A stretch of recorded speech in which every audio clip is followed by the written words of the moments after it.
నేటి భారత రాష్ట్ర ట్రేడ్ యూనియన్ క్యాలెండర్ ఆవిష్కరణకు మన ముఖ్య అతిథులుగా వచ్చినటువంటి భారత రాష్ట్ర సమితి వర్కింగ్ ప్రెసిడెంట్ అయిన కార్మికులకు ఆనాడు నుంచి ఈనాడు ఎప్పుడు మనకు అండగా ఉంటున్నటువంటి మన కేటీఆర్ గారికి మనందరి తరపున మనస్ఫూర్తిగా కొత్త సంవత్సరంలో శుభాకాంక్షలు తెలియజేస్తూ ఈ సంవత్సరం అంతా మన సమస్యలపైన ప్రభుత్వం పైన యుద్ధం ప్రకటించాలి ఈ సభలో అని చెప్పి నేను ఈ సందర్భంగా తెలియజేస్తున్నా. మాకు ప్రత్యేకించి అన్ని రంగాల గురించి అన్న చెప్పిండు, కానీ మనము ఆటో రంగానికి స్పెషల్గా కొంతమంది ఆ రోజు కాంగ్రెసు రేవంత్ రెడ్డి గారు మాటలు విని మన పార్టీలో ఉన్నటువంటి కొంతమంది యూనియన్ నాయకులు, రాష్ట్ర నాయకులు కొంతమంది పోవడం జరిగింది. మనం చేస్తున్నటువంటి పోరాటాన్ని చూసి వాళ్ళు చెప్పిన మాటలు మోసపోయినాం. మా కళ్ళ ముందే ఆటో కార్మికులు ఆత్మహత్యలు చేసుకొని చనిపోతుంటే ఈ చావులు చూడలేకపోతున్నాం అన్న అని చెప్పి మాతోని చర్చించి మీ సమక్షంలో జైన్ గారికి కూడా వచ్చారన్న ఈరోజు దానికే నిదర్శనం ఈ రాష్ట్రంలో కార్మికుల వైపు ఈ ప్రభుత్వం ఏం చేస్తుందనడానికి మేము ప్రధానంగా చెప్పదలుచుకున్నాం.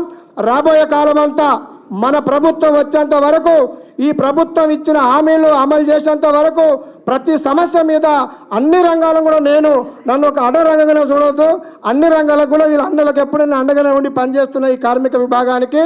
కాబట్టి ఇప్పుడు మనకేం జరగలేదు, చిన్న పొరపాటు పని చేసుకుంటూ పోయినా సరే వెనకకు మళ్ళీ చూడలే, వెనకకు మళ్ళీ చూడకపోతే వాడు వేసుకొని పోయిండు. కాబట్టి ఇప్పుడు ప్రజలే మన వైపు ఉన్నారు, ప్రజలంతా మేము తప్పు చేసినామని, ఈ ప్రభుత్వం మోసం చేసిందని మన వైపు ఉన్నారు. ఇవాళ నిత్యం మీరు ప్రజల్లో ఉండి పనిచేస్తున్నందుకు ఇలా ప్రజలుగా ప్రతి టీవీ ఏది చూసినా ఎక్కడ చూసినా ఇలా కేటీఆర్ అన్న మాట్లాడుతారు. అది చూసి కాంగ్రెస్ వాళ్ళు నిద్రపోతలేరు, ఆగమాగం అవుతారు వాళ్ళు. కాబట్టి మేమంతా మీ వెంట ఉంటాం, మీరు మా వెంట ఉండండి. తిరిగి మన ప్రభుత్వం వచ్చేంత వరకు మేము పనిచేస్తాం. మేము ఎన్ని ప్రభావాలు పెట్టినా మా మీద ఆల్రెడీ అనేక రకమైన కేసులు పెట్టారు, అనేక రకమైన ఇబ్బందులు పెట్టారు. అన్నకు తెలుసు, రూపసింగ్ అన్నకు తెలుసు. మనం సందర్భంగా కవితకు కూడా చెప్పినా మీకు టైం దొరకలే, చాలా ఇబ్బందులు పెట్టారు. అయినా ఎదుర్కొన్నాం.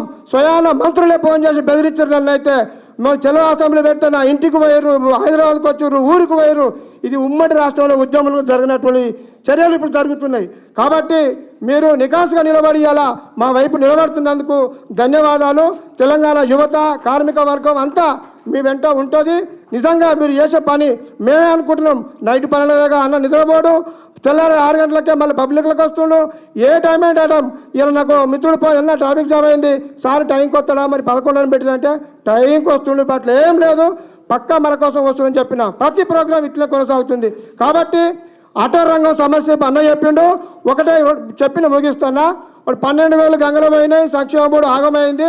ఇప్పుడు అసలే వాళ్ళు ఆగమలూరు అంటే గ్రేటర్ హైదరాబాద్లో ఉన్నటువంటి డీజిల్ బండ్లు, మేము డీజిల్ బండ్లు తీసేస్తాం, కానీ ఎలక్ట్రానిక్ ఆటోలు ఏదైతే ఉన్నాయో దాని ప్లేస్లో మాకు ఇచ్చి తీసేయాలని ఒప్పుకుంటున్నాం.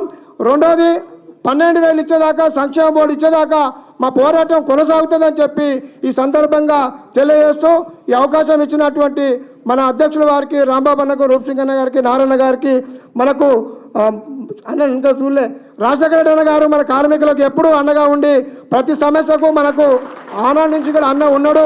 ఏ కార్యక్రమం వచ్చినా అన్న మనకు ఉన్నాడు. మన ఆశీర్వాదం అనుకుని అన్న శ్రమ అన్న కూడా మల్కాజ్గిరి ఎమ్మెల్యే అయిండు. రాజశేఖర రెడ్డి గారికి వేదిక మీద ఉన్న పెద్దలందరికీ మనస్ఫూర్తిగా నమస్కారం సెలవు తీసుకుంటున్నా. జై తెలంగాణ, జై తెలంగాణ. వర్ధిల్లాలి కేటీఆర్ గారి నాయకత్వం, వర్ధిల్లాలి కేటీఆర్ గారి నాయకత్వం.